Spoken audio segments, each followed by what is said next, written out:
कहानी में पूरी दुनिया का ज्ञान है, पूरी दुनिया का समाधान है। इसलिए ये कहानी आप अंत तक अवश्य देखिएगा। बहुत समय पहले की बात है। एक छोटा सा नगर था। उस नगर में एक बहुत ही धनी सेठ रहा करता था। उस धनवान सेठ के पास कहने को सब कुछ था, किसी चीज की कोई कमी नहीं थी। उस धनवान सेठ ने अपने जीवन में बहुत बड़े बड़े मुकाम हासिल किए थे। उसने अपने जीवन में कई सफलताएं प्राप्त की थी। वह जिस नगर में भी व्यापार करने जाता, वहां पर भी उसे सफलता मिलना निश्चित था। वह अपने जीवन में कभी भी हारा नहीं था।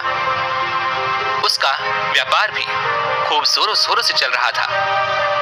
उसके पिताजी ने उसे ऐसी 4 बातें बता रखी थी जिसका वह नियमित पालन किया करता था और उन्हीं बातों का वह अनुसरण किया करता था।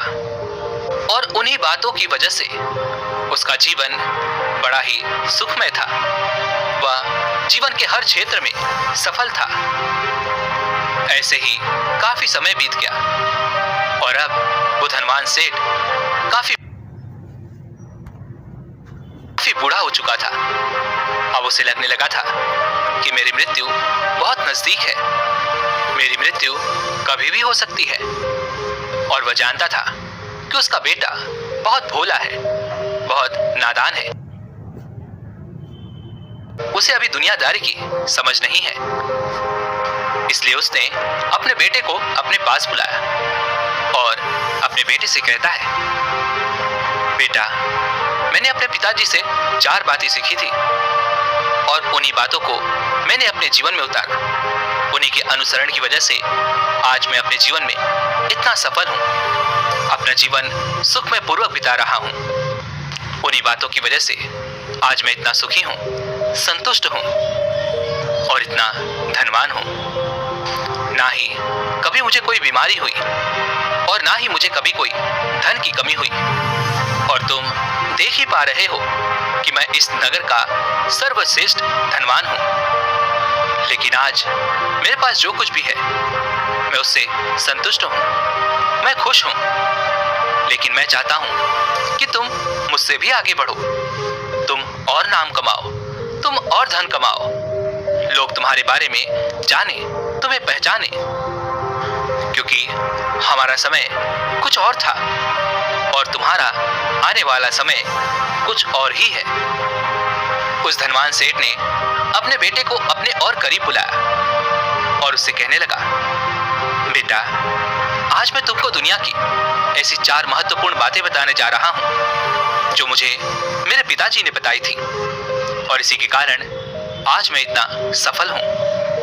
यदि तुमने इन सभी बातों को अपने जीवन में उतार लिया, इनका नियमित तौर पर पालन किया, इनका अनुसरण किया, तो तुम भी अपने जीवन में अत्यधिक धनवान बन जाओगे, अपने जीवन को अत्यधिक सुखमय तौर पर बिताओगे। इन बातों के अनुसरण से ना तो तुम्हारे घर परिवार में कोई दुख आएगा और ना ही तुम्हारे व्यापार में कभी कोई परेशानी उत्पन्न होगी।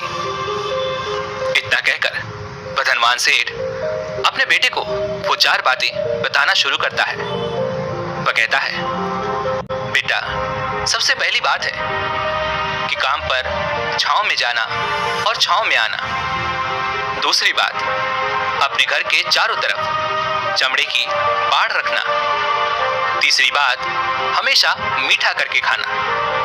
और चौथी बात, अपनी पत्नी को बांध कर पीटना।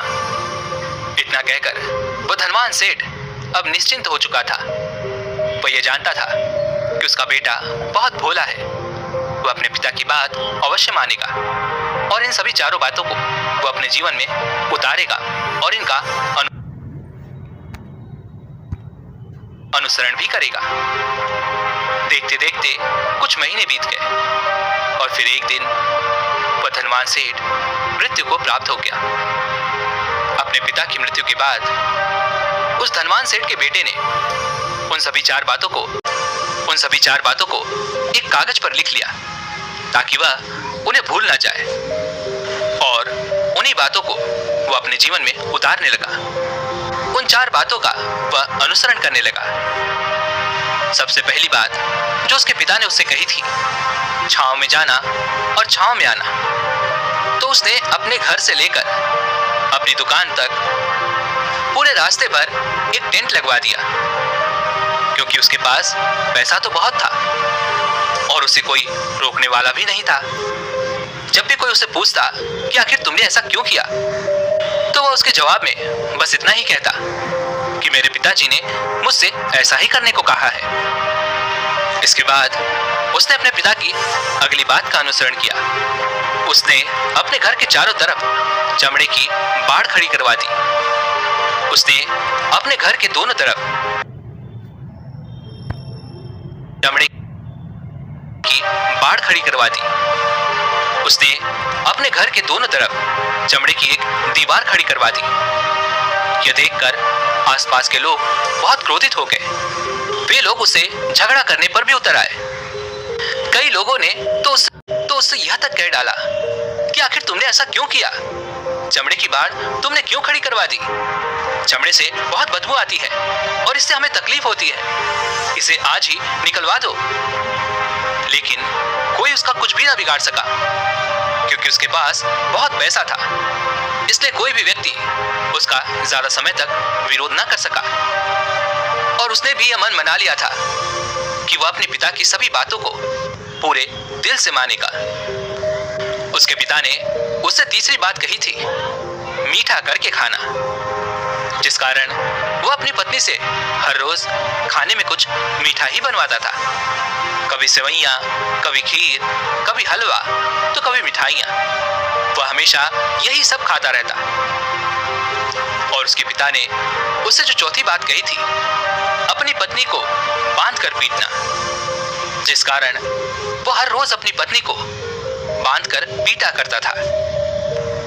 ऐसे ही कई दिन बीत गए और देखते ही देखते अब उस सेठ के बेटे का जीवन धीरे धीरे बर्बाद होने लगा था, क्योंकि उसने अपने पिता की सभी बातों का गलत मतलब निकाला था और वह उसी के अनुसार उनका पालन कर रहा था।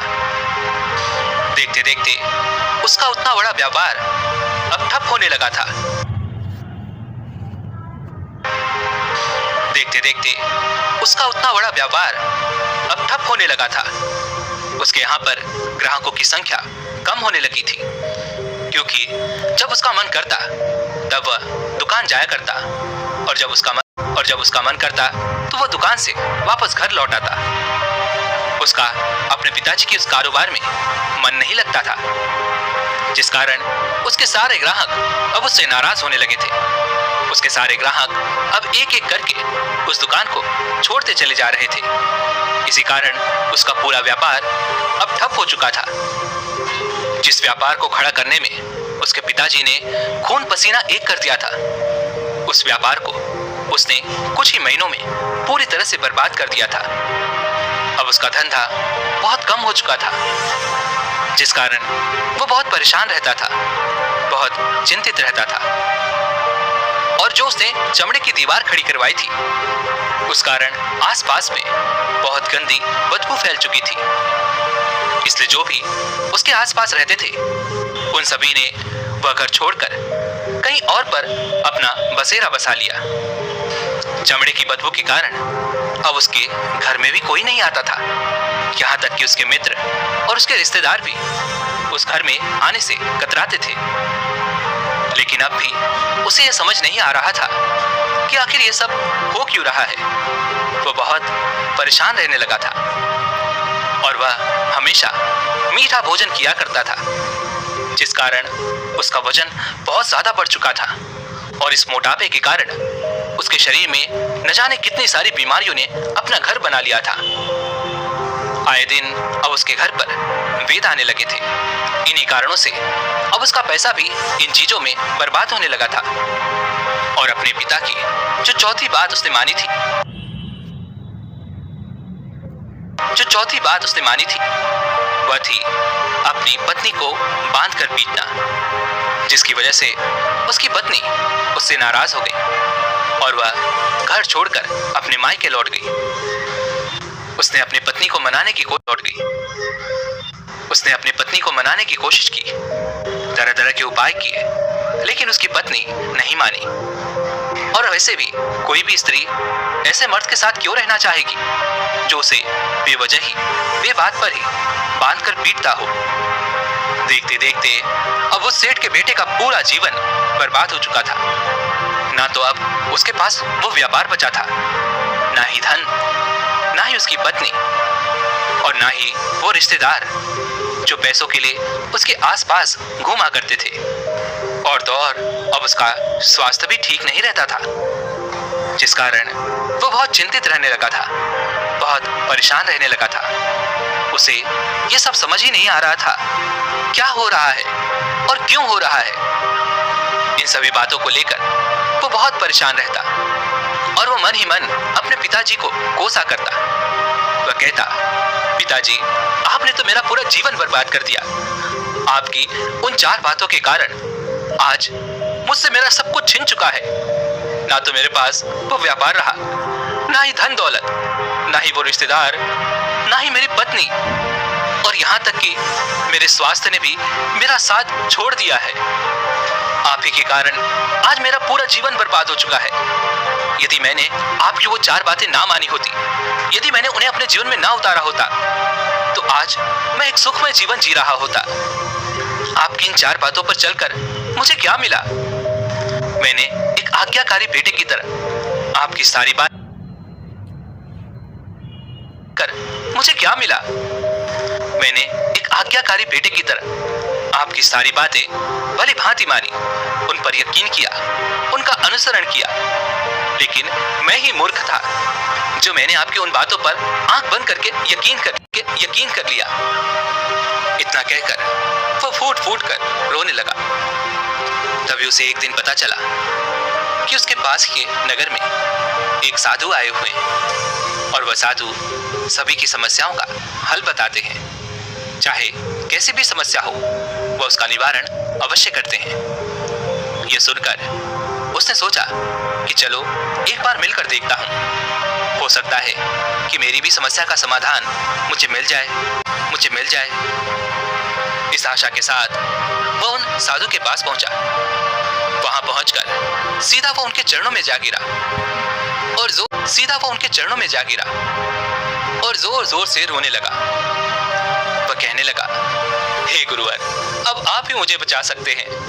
मेरे पिताजी ने तो मेरा पूरा जीवन बर्बाद करके रख दिया। आज मेरी जो भी स्थिति है वो सब मेरे पिताजी के कारण ही है। मेरे पिताजी ने मुझे जैसा कहा मैंने वैसा ही किया। हमेशा एक अच्छे बेटे की तरह उनकी सारी बातें मानी, अपने सारे फर्ज निभाए। और देखिए मेरे पिताजी ने मेरे साथ क्या किया। मरते मरते भी वो मुझे गलत बात सिखा गए, और उसका खामियाजा मुझे आज भुगतना पड़ रहा है, क्योंकि मैंने उनकी सभी बातों को अपने जीवन में उतारा, उनका अनुसरण किया। और देखिए आज मेरे साथ क्या हो गया। मेरा तो पूरा जीवन ही बर्बाद हो गया। मैं अब तक ये नहीं समझ पाया कि मेरे पिताजी ने मेरे साथ ऐसा क्यों किया। क्या मैंने उनके साथ कुछ गलत किया था? इतना कहकर वो उन साधु के सामने और भी जोर जोर से रोने लगा। तभी वो साधु महाराज उस सेठ के बेटे से कहते हैं, बेटा चुप हो जाओ, पहले मुझे अपनी सारी बात तो बताओ। आखिर तुम्हारे साथ क्या हुआ है? तुम इस तरह से क्यों रो रहे हो? तुम्हारी इस परेशानी का क्या कारण है? उन साधु के इतना कहने पर उस सेठ के बेटे ने वह पर्ची उन साधु के हाथ में रख दी, जो उसने अपने पिता की मृत्यु के बाद लिख रखी थी, जिसमें उसने अपने पिता की वह 4 बातें लिखी थी। उन साधु ने वो पर्ची ली और उसे पढ़ने लगे, और उन्होंने जैसे ही वह पढ़ा, वह जोर जोर से हंसने लगे। और वह उस सेठ के बेटे से कहते हैं, तुम कितने बड़े मूर्ख हो। तुम्हारे पिता ने तो तुम्हें दुनिया का सारा ज्ञान दे दिया, लेकिन तुम उसे समझ नहीं पाए। तुम उसका सही तरह से पालन नहीं कर पाए, और कहते हो कि तुम्हारे पिता ने तुम्हें गलत राह दिखाई है, तुम्हें गलत संदेश दिया है। तुम्हारे पिताजी तो तुम्हारी परीक्षा ले रहे थे कि तुम उनकी बातों को समझ पाते हो या नहीं। तुम उनकी बातों का सही मतलब निकाल पाते हो या नहीं, कि तुम उनकी बातों को समझ पाते हो या नहीं, तुम उनकी बातों का सही मतलब निकाल पाते हो या नहीं। यदि वो चाहते तो इसका मतलब तुम्हें अच्छी तरह से बता सकते थे, लेकिन वो चाहते थे कि तुम इन बातों का मतलब खुद से जानो, खुद से समझो कि इन बातों का क्या अर्थ है। लेकिन अब तो ऐसा प्रतीत होता है कि मानो तुम्हारी बुद्धि बिल्कुल भ्रष्ट हो चुकी है। तुमसे बड़ा मूर्ख मैंने आज तक नहीं देखा, जिसके पास दुनिया का इतना बड़ा ज्ञान हो। वह भला इतनी बड़ी मूर्खता कैसे कर सकता है? तुम्हारे पास कोई ज्ञान नहीं है, तुमने कोई भी ज्ञान अर्जित ही नहीं किया। यदि तुम इन बातों का सही मतलब समझ चुके होते तो तुम भी अपने जीवन में अपने पिता की तरह ही सफल होते, खुश होते और तुम्हारा जीवन सुखमय तरह से बीत रहा होता। लेकिन तुम इतने बड़े मूर्ख हो कि तुमने अपने पिता की बातों का गलत मतलब निकाल लिया। उन बातों के मतलब के बारे में तुमने सोचा तक नहीं। उन्होंने जैसा कहा तुमने वैसा करना शुरू कर दिया। यदि तुम्हें उन बातों का अर्थ नहीं पता चल रहा था तो तुम किसी ज्ञानी से मिल सकते थे, तुम उससे उस बातों का मतलब निकाल लेते। लेकिन जैसा तुमने अपने पिता की इन बातों को समझा है, इसका मतलब वैसा नहीं है। इस पर वो सेठ का बेटा कहता है, हे गुरुवर, आप क्या कहना चाहते हैं? क्या मैं अपने पिता की बातों को सही नहीं समझ रहा? और वैसे भी इसमें समझने लायक है क्या? उन्होंने तो सब कुछ साफ साफ ही बताया था और मैंने उन्हें अपने जीवन में उसी तरह से उतार लिया। तो फिर मैंने गलत क्या किया है? इस पर वह साधु एक बार फिर मुस्कुराने लगे और उस सेठ के बेटे से कहते हैं, बेटा, ये जो बातें लिखी गई हैं, इन बातों के पीछे एक गहरा अर्थ है जिसे तुम समझ नहीं पाए। इसी कारणवश तुमने ये मूर्खता कर दी और इसी कारणवश तुमने अपना पूरा जीवन बर्बाद कर लिया। लेकिन अब भी कुछ नहीं बिगड़ा, अब भी तुम्हारे पास बहुत समय है। यदि तुम चाहो तो अब से मेहनत करके भी तुम अपने जीवन में एक बार फिर से वो जीवन प्राप्त कर सकते हो, वो खुशहाली, वो समृद्धि, सब कुछ हासिल कर सकते हो। इस पर वो सेठ का बेटा कहता है, हे गुरुवर, कृपया करके मुझे उन 4 बातों का मतलब समझाइए। आखिर उन 4 बातों का क्या अर्थ है? इस पर वो साधु महाराज उस सेठ के बेटे को कहते हैं, तुम्हारे पिताजी ने तुमसे कहा था छांव में जाना और छांव में आना। इसका मतलब यह है, सूर्य निकलने से पहले ही तुम दुकान पर पहुंच जाना और सूर्यास्त होने के बाद ही तुम वापस दुकान पर पहुंच जाना और सूर्यास्त होने के बाद ही तुम वापस घर आना, जिससे तुम्हें दुकान पर अधिक से अधिक समय मिल पाएगा। तुम उस काम को अच्छी तरह समझ पाओगे, उस काम को अच्छी तरह से कर पाओगे, उस काम को बढ़ाने में तुम अपना दिमाग लगा पाओगे और तुम अपने काम में तरक्की कर पाओगे। लेकिन तुमने तो इसका गलत ही मतलब निकाल लिया। तुमने तो अपने घर से लेकर दुकान तक एक ऐसा टेंट लगवा दिया जिससे तुम छांव में आ सको और छांव में जा सको। अब तुम ही बताओ, क्या तुमने अपने पिताजी की इन बातों का सही मतलब समझा था? यह सुनकर वो सेठ का बेटा जोर जोर से रोने लगा और कहने लगा, हे गुरुवर, मेरी ही गलती थी। मैंने ही अपने पिता की इन बातों का गलत मतलब निकाला और इसी कारणवश आज मैं पूरी तरह से बर्बाद हो चुका हूँ। मैं ही सबसे बड़ा मूर्ख था। मेरे पिताजी ने तो मुझे इतना महत्वपूर्ण ज्ञान दिया था, लेकिन मैं उस हीरे को पत्थर समझ बैठा। आगे वो सेठ का बेटा उन गुरुवर से कहता है, हे गुरुवर, दूसरी बात क्या है? उसका अर्थ क्या है? आगे वह गुरुवर दूसरी बात का अर्थ समझाते हुए कहते हैं, चमड़े की बाढ़ करवाना। इसका अर्थ यह है कि तुम अपने घर में कुत्ता या बिल्ली पालना। जब तुम अपने घर में कुत्ता बिल्ली पाल लोगे तो यह तुम्हारे घर की चारों ओर से रक्षा करेगा, जिससे तुम्हारी धन दौलत पूरी तरह से सुरक्षित रहेगी और तुम बेफिक्र होकर दुकान पर मन लगा सकोगे, बेफिक्र होकर दुकान के कामों को समझ सकोगे और तरक्की कर पाओगे। और तो और तुम्हारे मन में कभी ये भी डर नहीं होगा कि कहीं कोई चोर आकर मेरी संपत्ति न चुरा ले। चमड़े की बाढ़ करवाने का असली मतलब यह है, लेकिन तुमने तो चमड़े की बाढ़ करवाने का मतलब कुछ और ही चमड़े की बाढ़ करवाने का मतलब कुछ और ही निकाल दिया। तुमने तो अपने घर की दोनों दीवारों को ही चमड़े से तरह से भरवा दिया, जिस कारण आसपास गंदी बदबू फैल गई। तुम्हारे आसपास के पड़ोसी भी अपना घर छोड़कर कहीं और चले गए, यहाँ तक कि तुम्हारे मित्र, तुम्हारे सगे संबंधी भी उस बदबू के कारण तुम्हारे घर पे आने से कतराने लगे। और अब हालत तो ये हो चुकी है कि ना तो तुम्हारे घर पर कोई आता है और ना ही कोई जाता है, और इसी कारणवश लोग तुम्हें नापसंद करने लगे। और तुम्हारी बर्बादी का ये भी एक कारण है। आगे वो सेठ का बेटा कहता है, हे गुरुवर, ये सब तो ठीक है, लेकिन ये मीठा करके खाना, क्या मैंने इसका भी अर्थ गलत निकाला? मैंने तो अपने पिता की बातों के कहे अनुसार ही हर रोज मीठा खाया, और आज देखिए मेरा शरीर कितना वजनदार हो चुका है, जिस कारण मुझे अनेक प्रकार की बीमारियों ने घेर रखा है। क्या मैं इस बात को भी गलत समझ रहा था?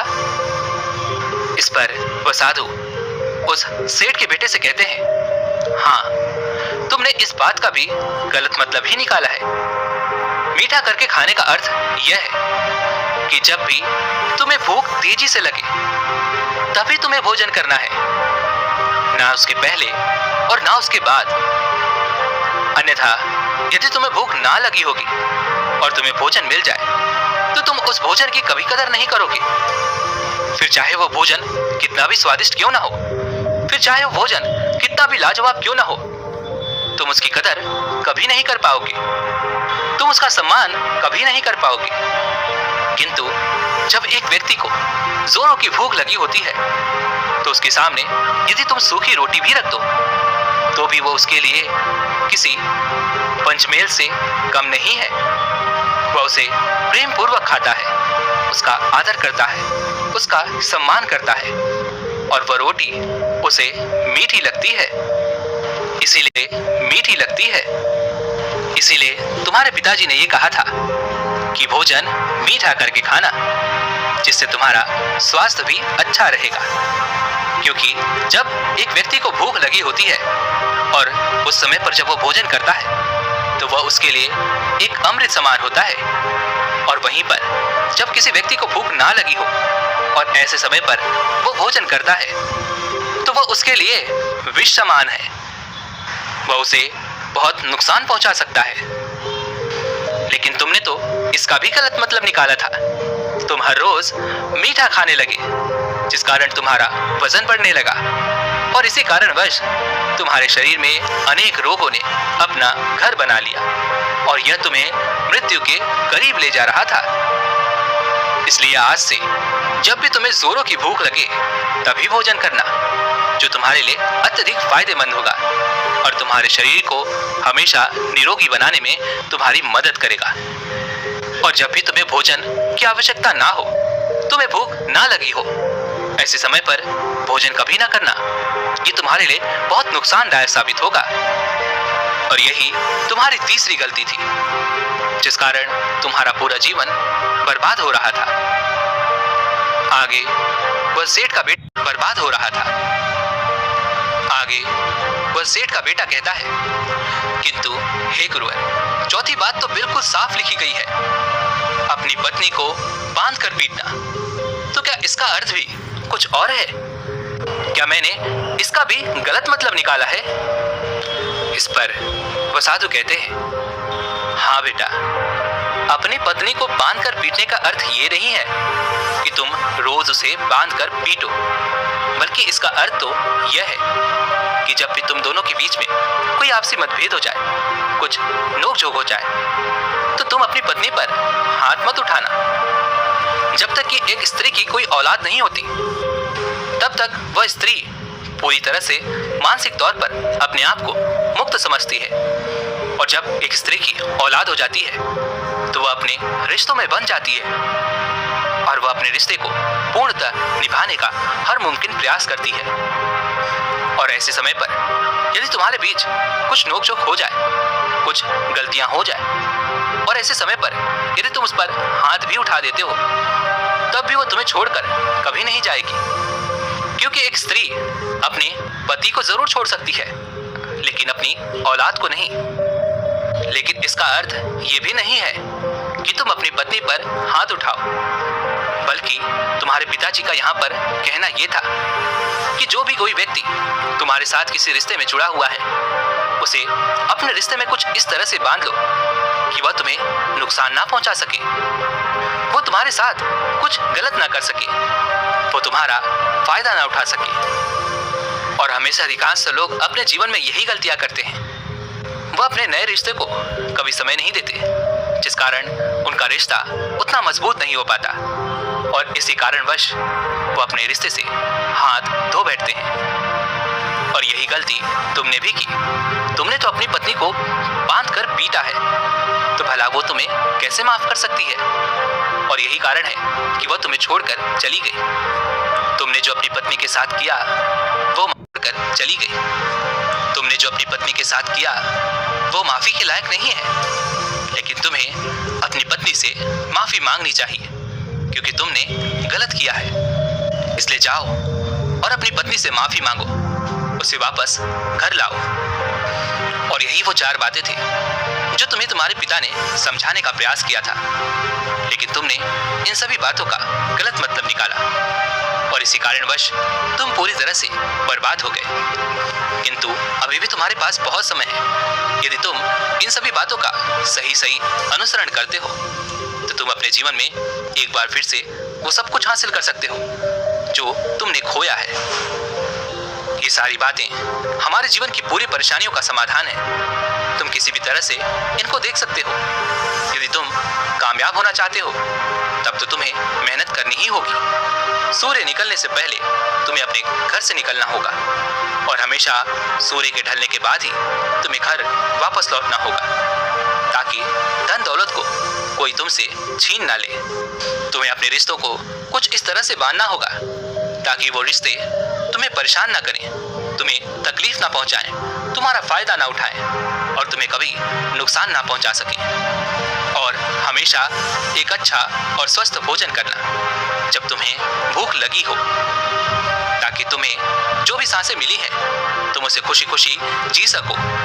और अपने रिश्तों को हमेशा बांध कर रखना, उन्हें खुला मत छोड़ना, अन्यथा वो तुम्हारे हाथ से फिसल जाएंगे। और अपने घर में अवश्य ही कुत्ते को जरूर पालना, ताकि तुम्हारा धन हमेशा सुरक्षित रहे। इन सभी बातों का अपने जीवन में अनुसरण करने के बाद तुम अपने जीवन में वो सब कुछ फिर से एक बार पा सकते हो जो तुमने आज तक खोया है। और हो सकता है कि तुम इससे भी अधिक उन्नति कर पाओ, इससे भी अधिक समृद्धि पा सको, अपने जीवन को खुशहाल और सुखमय बना सको।